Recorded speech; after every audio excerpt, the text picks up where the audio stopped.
অবশেষে বিয়ের পিড়িতে কাঞ্চন শ্রীময়ী। 6ই মার্চ বিয়ে করবেন তারা। কাঞ্চন মল্লিক ও পিঙ্কি বন্দ্যোপাধ্যায়ের বিচ্ছেদের পর কাঞ্চন শ্রীময়ীর বিয়ের দিন প্রকাশ্যে এলো। বেশ কয়েক বছর আগে কাঞ্চন পিঙ্কির দাম্পত্য দূরত্ব বাড়তে থাকে। তারা আদালতে একে অপরের বিরুদ্ধে অভিযোগ দায়েরও করে। আর এরই মাঝে শোনা যায় কাঞ্চন শ্রীময়ী চট্টরাজের নতুন সম্পর্কের কথা। কাঞ্চন এ নিয়ে কোনোদিন মুখ খোলেননি। অভিনয় আর রাজনীতির মধ্যে নিজেকে ডুবিয়ে রেখেছিলেন, কিন্তু যা রটে তা তো কিছুটা বটে। আর এবার সেটাই হলো।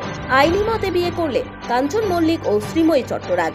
বহুদিন ধরেই তাদের প্রেমের কথা শোনা যাচ্ছিল টলিপাড়ায়। প্রথম দিকে যদিও তারা অস্বীকার করেন পুরোপুরি, কিন্তু অবশেষে কাঞ্চন মল্লিকের প্রাক্তন স্ত্রী পিঙ্কি ব্যানার্জির সঙ্গে ডিভোর্সের পরই রেজিস্ট্রি বিয়ে সেরে ফেললেন কাঞ্চন মল্লিক ও শ্রীময়ী চট্টরাজ।